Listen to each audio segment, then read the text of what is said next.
The film you're about to watch is a compilation of video diaries I recorded on a volunteer medical mission into Gaza.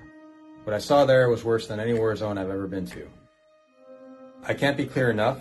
The video is hard to watch. The footage is very graphic. But there are times when the world needs to see the horrors of war. I believe this is one of those times. There's a young girl named Amira that you'll get to meet. She has gruesome injuries. Amira should be on everyone's mind every day that this war continues.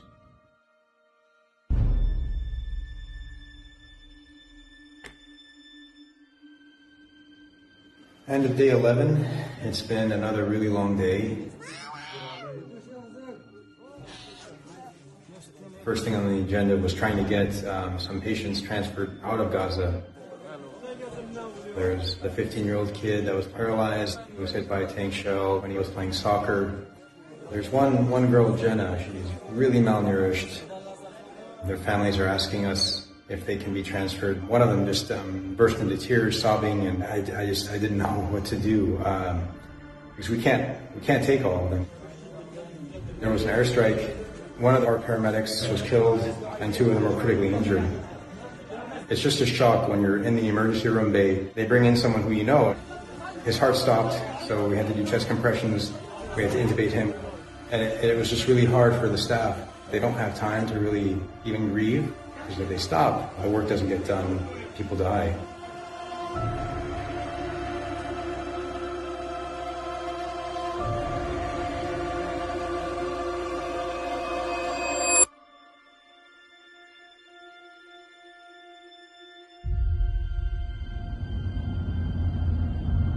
It's apocalyptic. My name is Samer Attar, and I'm a surgeon from Chicago. In my spare time, I volunteer in war zones, and now I'm part of the first convoy of 4 international doctors to be embedded into northern Gaza. This moment, northern Gaza, there is 0 international presence. We're completely cut off from the world. The mission is supposed to be 2 weeks long, but we bring enough food for a month in case we get stranded. I just happen to know. As we wait at this Israeli checkpoint, a bomb goes off nearby. During the checkpoint, we're not supposed to get out of the car. We are checked by snipers, so always the hands... We're just one ambulance, driving into the apocalypse. But I feel obligated to be here. And welcome to Gaza. Here we are. I'm going to show you what a collapsed healthcare system actually looks like. Even if you follow the news, the images you see are a sanitized perspective of a war zone. So this time I decided to film my journey. Day 1, so it's day 2, end of day 4, end of day 6, beginning of day 7. When I'm not operating, I record video diaries. I did not get that much sleep last night. Another mass casualty event. Back-to-back cardiac arrests. They cut off the electricity to conserve fuel. And I interview doctors and patients. What was this?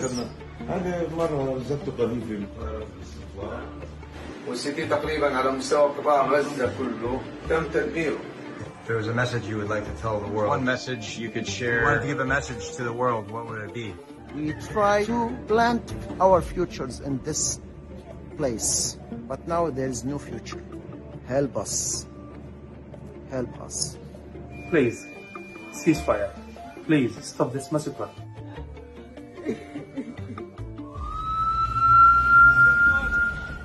There are only a few hospitals that are actually working in Gaza. We're stepping over dead bodies. There's no morphine or fentanyl. We put in a couple chest tubes without anesthesia. The mechanics jerry-rig equipment for surgeons to use to try to salvage limbs. There are always flies buzzing. Sterility here is more of a suggestion. There's not enough blood in the blood bank for everyone. We only have enough to maybe save 5 to 10 emergency patients. It's like we're operating in the 19th century. The World Health Organization has documented 450 attacks on the healthcare system since October 7.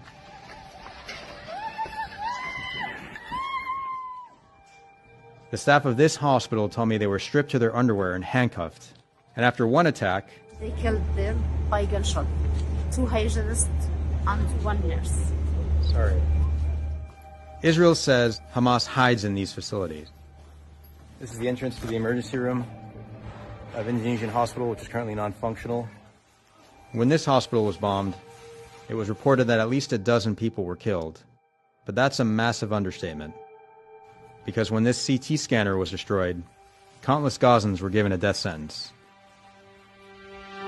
This patient, both of these patients, every single one of these patients needs a CT scan to diagnose their injury.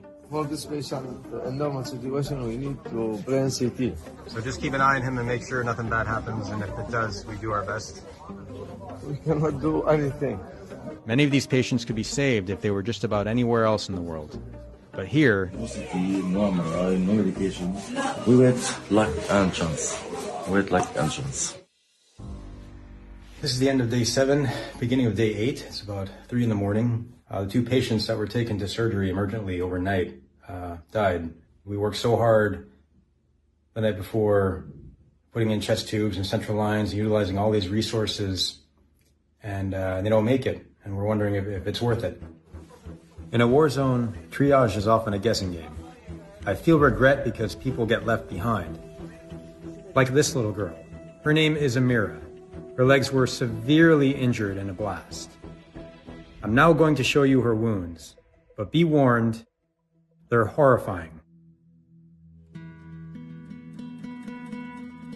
We see this and far worse all day long.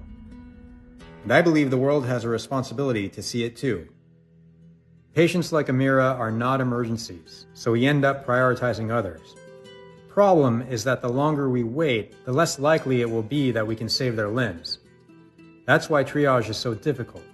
Saving one life means someone else dies or gets permanently disabled. This is Omar. He waited so long for surgery that his wounds became infected and now have maggots growing in them. There's no choice left but to amputate. Fortunately, we can squeeze Amira in for surgery.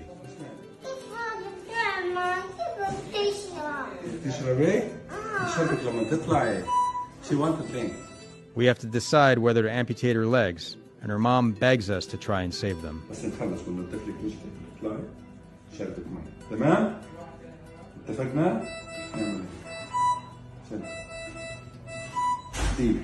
Today, we don't amputate, but to save her legs, she's going to need additional surgeries. And I worry that when the time comes, the hospital will be too overwhelmed to help her. The longer this war goes on, the more wounds will become infected. The more limbs will have to be amputated. And without more resources, even the people who are lucky enough to survive will be permanently disabled.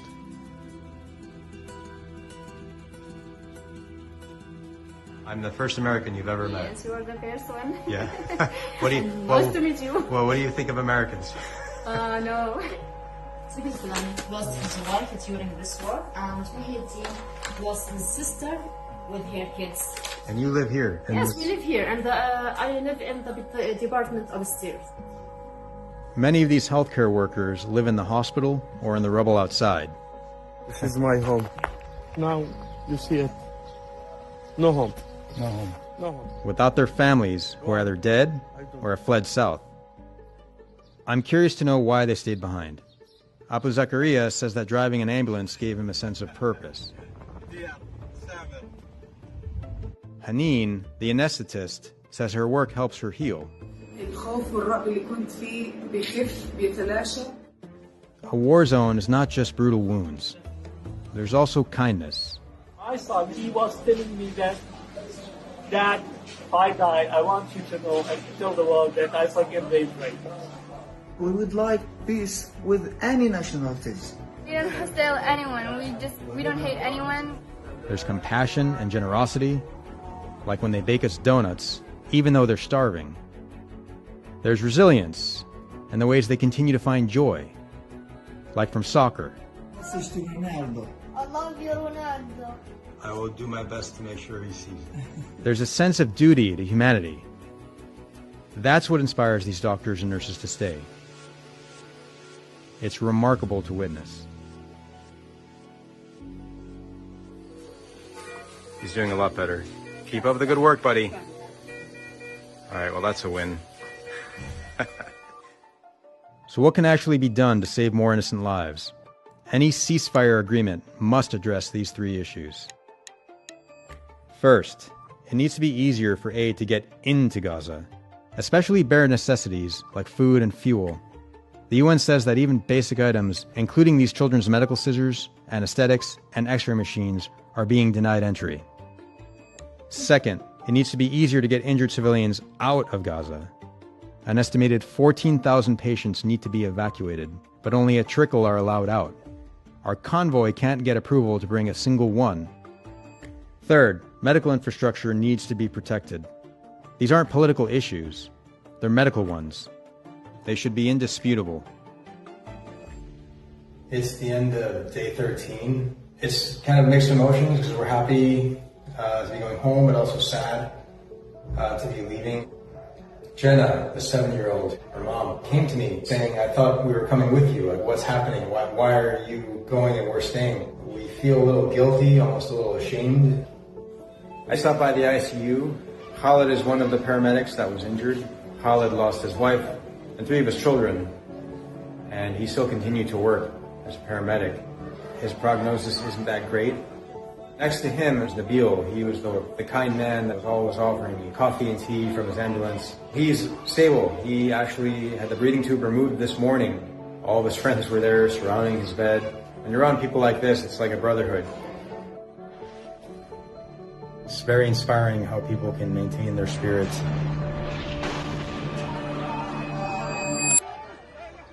There's one more thing you need to see.